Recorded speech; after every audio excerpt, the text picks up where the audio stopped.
Good morning students. आज हम हिंदी भाषा का चौथा पाठ वाक्य विचार पढ़ेंगे। इससे पूर्व हमने भाषा, वर्ण और शब्द के बारे में पढ़ा था। आज हम यह जानेंगे कि वाक्य किसे कहते हैं और वाक्यों का निर्माण कैसे होता है, अर्थात वाक्य कैसे बनते हैं। दिए गए पृष्ठ पर आप कुछ चित्र देख रहे हैं। पहले चित्र में क्या लिखा है? रजत गेंद से खेलता है। दूसरे में लिखा है श्यामा नाच रही है और तीसरे चित्र के नीचे लिखा है बिल्ली दूध पी रही है। ये तीनों ही वाक्य हैं। इन सभी वाक्यों से कुछ बातें स्पष्ट होती हैं कि सभी वाक्य कुछ शब्दों से मिलकर बने हैं, यानी कि सभी वाक्यों में 4, 5, 3 इस तरह से अलग अलग शब्दों की संख्या है। दूसरी बात यह कि सभी वाक्यों के अंत में क्रिया है, यानी कि क्रिया अर्थात कोई भी काम करना। जैसे रजत खेलता है तो यहाँ खेलता है क्रिया है। श्यामा नाच रही है तो नाच रही है क्रिया है। बिल्ली दूध पी रही है, यहाँ दूध पी रही है क्रिया है। यानी कि इन तीनों वाक्यों में कोई न कोई क्रिया है जो वाक्य के अंत में आ रही है। सभी वाक्यों का अर्थ निकल रहा है, यानी कि सभी वाक्यों का कुछ न कुछ मतलब है, कोई भी निरर्थक नहीं है। और चौथी बात यह है कि सभी वाक्यों के शब्दों का क्रम व्यवस्थित है। व्यवस्थित यानी कि सभी वाक्यों में शब्द सही तरीके से और सही क्रम में लिखे हुए हैं। यह नहीं कि उल्टे सीधे क्रम में लिखे हैं। यदि यह उल्टे सीधे क्रम में होते तो वाक्य सही नहीं होता और उसका कोई अर्थ नहीं निकलता। तो यहाँ दिए गए वाक्यों में हमने 4 बातों को नोट किया कि सभी वाक्य कुछ शब्दों से मिलकर बने हैं, सभी वाक्यों के अंत में क्रिया आ रही है, सभी वाक्यों का कुछ न कुछ अर्थ निकल रहा है और सभी वाक्यों में शब्दों का क्रम व्यवस्थित है।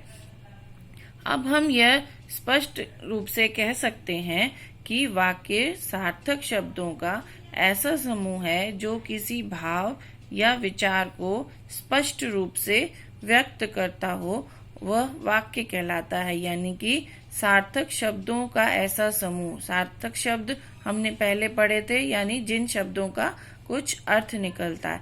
तो वाक्य सार्थक शब्दों का ऐसा समूह है जो किसी भाव यानी इमोशंस और विचार को स्पष्ट रूप से व्यक्त करता हो, यानी कि जिनके द्वारा कोई भाव या विचार प्रकट होते हों, उन्हें हम वाक्य कहते हैं। जैसे रजत गेंद से खेलता है, श्यामा नाच रही है।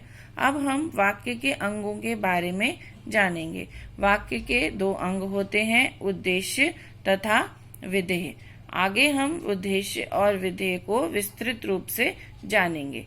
उद्देश्य सबसे पहले हम यह जानेंगे किसे कहते हैं। उद्देश्य वाक्य के जिसके बारे में कुछ कहा जाता है, वाक्य में जिसके बारे में कुछ कहा जाता है उसे उद्देश्य कहते हैं। जैसे मोहन भोजन करता है, नेहा पत्र लिख रही है।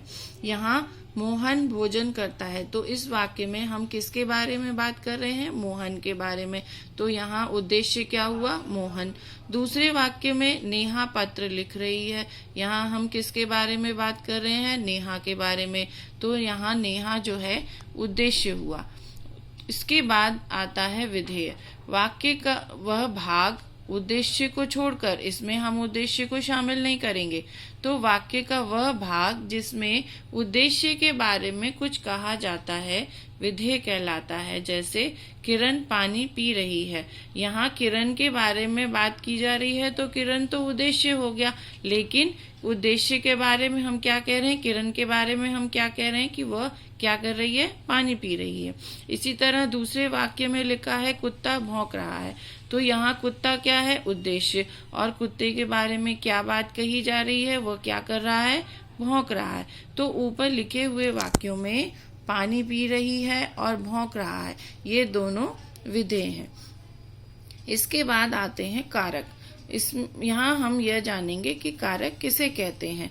वाक्यों में प्रयुक्त शब्दों के बीच संबंध बताने वाले चिन्हों को कारक कहते हैं। हमने ये जाना कि वाक्य में बहुत से शब्द होते हैं, किसी में 3, किसी में 4, किसी में उससे भी ज्यादा, और इन सभी शब्दों के बीच आपस में संबंध बताने के लिए कुछ चिन्हों का प्रयोग किया जाता है, उनको हम कारक कहते हैं।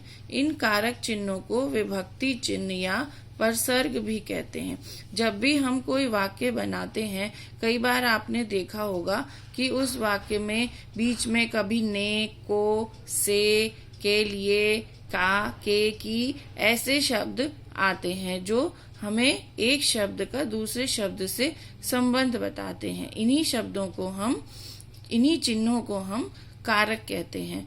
तो वाक्य में जो शब्द हमने प्रयोग किए, उन शब्दों के बीच जो आपसी संबंध बताने के लिए जिन चिन्हों का प्रयोग किया जाता है, उन्हें हम विभक्ति चिन्ह या कारक चिन्ह कहते हैं और इन्हें हम परसर्ग भी कहते हैं। जैसे ने, को, के, से, का, के, की, में, पर, हे, अरे आदि कारक चिन्ह हैं और इनके उचित प्रयोग से ही वाक्य पूर्ण होते हैं। अर्थात यदि हम इनका सही रूप से प्रयोग नहीं करते तो यह वाक्य पूर्ण नहीं होते। कई बार ऐसा होता है कि हम कोई भी वाक्य बनाते हैं, जैसे उसके बीच में यहाँ हम का, के, की का प्रयोग करते हैं और अगर हम उसे हटा दें तो वह सही वाक्य नहीं होता। नीचे देखिए कुछ वाक्य दिए हुए हैं जिसमें चित्रों के नीचे वाक्य लिखे हैं। उसमें लिखा है सफेद है गाय होती। तो क्या यह वाक्य सही है? इसे हम सही कहेंगे? नहीं, यह वाक्य गलत है, क्योंकि सही वाक्य क्या होगा? गाय सफेद होती है। दूसरे चित्र में पर चाकू है मेज। यहाँ चाकू मेज पर है, यह वाक्य सही होगा। तीसरा चित्र है प्याले में चाय है। यह वाक्य सही है या गलत? आप बता सकते हैं। हाँ, ये सही है, क्योंकि चाय किसके है अंदर है? प्याले में। तो प्याले में चाय है, यह वाक्य सही है। और चौथे चित्र में लिखा है रात में तारे चमकते हैं।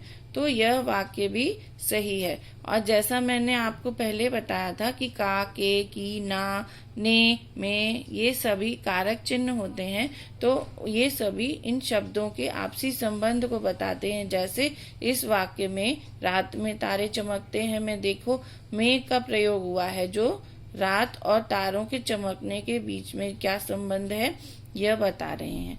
अब ऊपर दिए गए वाक्यों के सहायता से हमने यह जाना कि सही वाक्यों का निर्माण किस प्रकार होता है और सही क्रम में ही शब्दों को लगाने से वाक्य का निर्माण होता है।